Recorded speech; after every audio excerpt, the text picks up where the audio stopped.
Boa tarde, professor.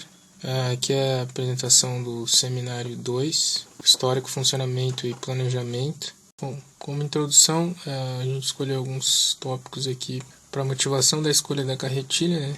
Além de ser um objeto que cumpre os pré-requisitos estabelecidos pelos professores, é um objeto que todos os integrantes do grupo têm familiaridade, ou pelo menos gostam de pescar.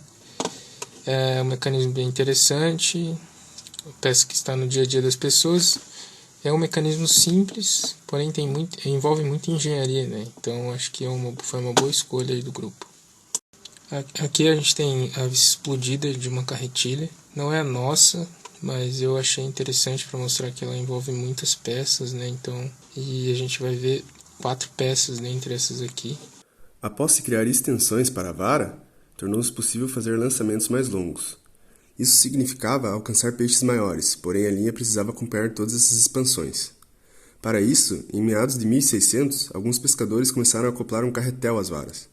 Um relojoeiro chamado George Snyder aperfeiçoou isso, criando em 1820 um sistema em que cada volta na manivela equivalia a 3 voltas no tambor. Dessa forma, era possível armazenar muito mais linha, dando também mais agilidade na hora de recolher. Esse mecanismo ficou conhecido como molinete multiplicador. O último grande aprimoramento dessa ferramenta foi o freio. Inicialmente era feito com uma tira de couro que o pescador usava para aplicar pressão sobre a linha com o próprio dedo. Passando então para a análise de patentes já publicadas no mercado, temos aqui uma carretilha desenvolvida em 2002 pela Worldwide Applications, que é curiosamente uma empresa americana de softwares, mas possui alguns itens relacionados à pesca. Uma peculiaridade desse produto é que, como podemos observar nas imagens, ele possui 2 carretéis para enrolar e desenrolar linha, para assim ter um maior alcance com a linha desenrolada.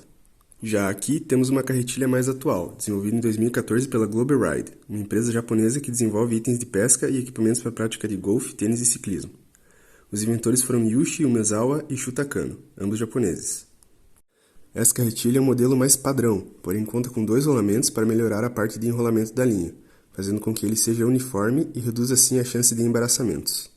Para compreender melhor como funciona cada sistema da carretilha, o processo de desmontagem que fizemos dela foi por partes. Então desmontamos o lado esquerdo e buscamos compreender como funcionavam os mecanismos que estavam montados daquele lado da carretilha.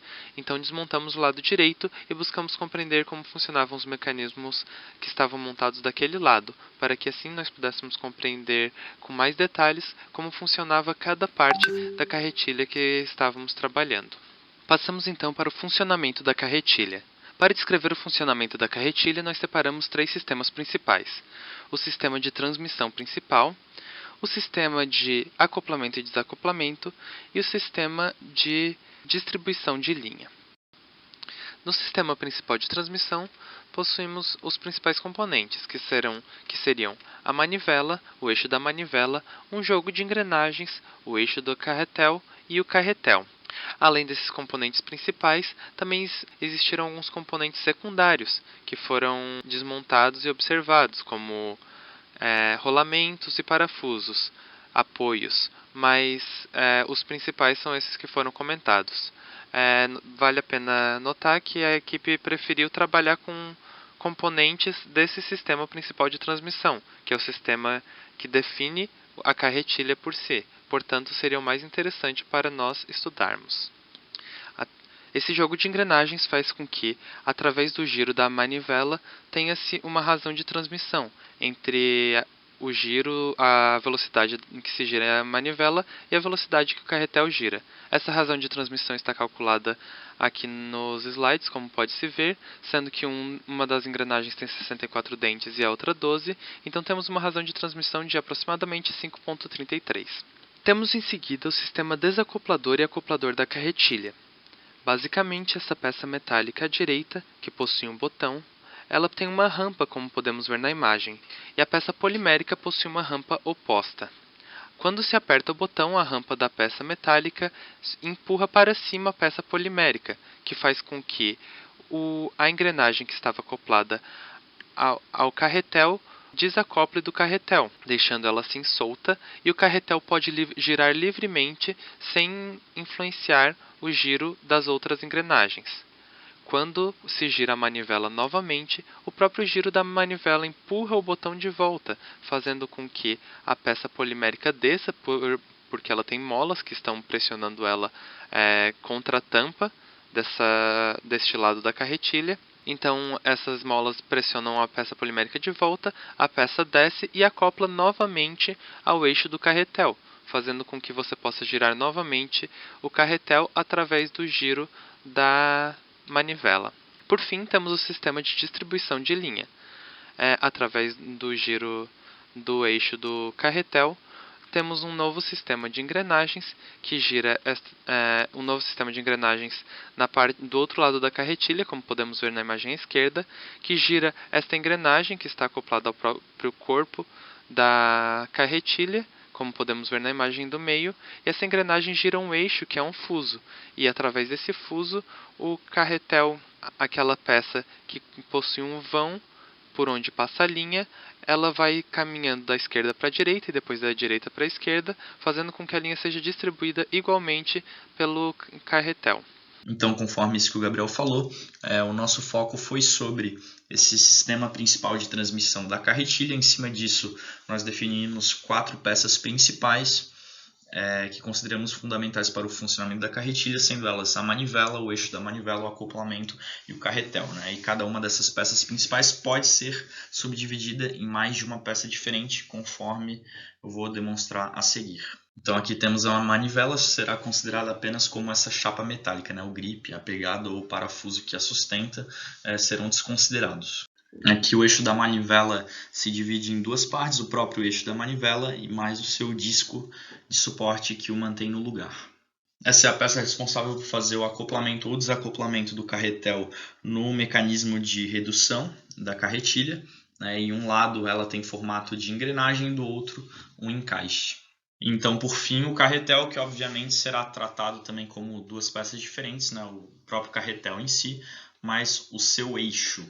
Boa tarde, professores. Boa tarde, turma. Aqui é o Lucas Credidio e eu vou estar falando um pouco aqui do estudo de mercado que a gente conduziu a respeito da carretilha, né? A carretilha é um mecanismo que ela é muito empregada ali na prática da pesca esportiva. Esse é um ramo que vem crescendo aí não só no Brasil, mas como no mundo todo, né?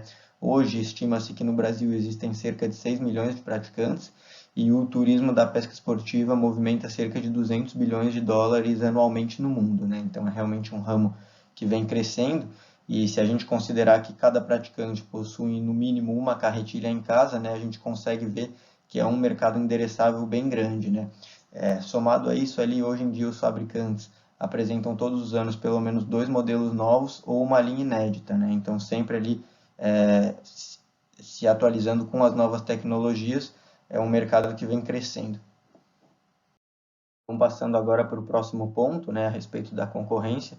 A primeira coisa que a gente pode listar é a concorrência entre as variadas marcas de carretilha, né? Então, hoje existem diversas carretilhas de várias marcas diferentes, com designs e mecanismos variando dos mais simples até os mais sofisticados, né? E sempre está surgindo uma nova tecnologia, às vezes materiais mais resistentes ou mais adequados para determinada aplicação. Então, acaba sendo um ramo aí bem competitivo, né? Estão sempre lançando novos modelos no mercado. E falando agora um pouco do principal mecanismo concorrente da carretilha, é o molinete, né? Eles vão ter ali basicamente a mesma aplicação dentro da pesca, mas vão existir algumas diferenças fundamentais aí entre esses 2 mecanismos.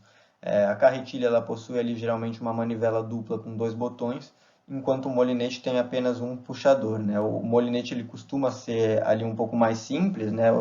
E vai ser usado ali para pesca de peixes mais leves, enquanto a carretilha possui a característica de ser mais robusta, ela consegue fazer arremessos mais longos e precisos e pode ser usada ali para pesca de peixes mais fortes. Só que também isso daí pode variar de modelo para modelo e também varia ali da preferência de pessoa para pessoa, né? Então acaba sendo mais uma regra geral, mas podem haver exceções. Então, por último, eu vou falar aqui do nosso cronograma de atividades. A equipe se reuniu e elaborou essa planilha, que é praticamente um calendário aqui de formato assemelhado com a matriz gigante, tentando fazer esse exercício de prever a organização das nossas atividades aí no decorrer do semestre, respeitando as datas estabelecidas aí para cada um dos seminários, bem como as suas subdivisões em tópicos. Então, apresento aqui primeiro a nossa organização para esse seminário de Histórico e Funcionamento.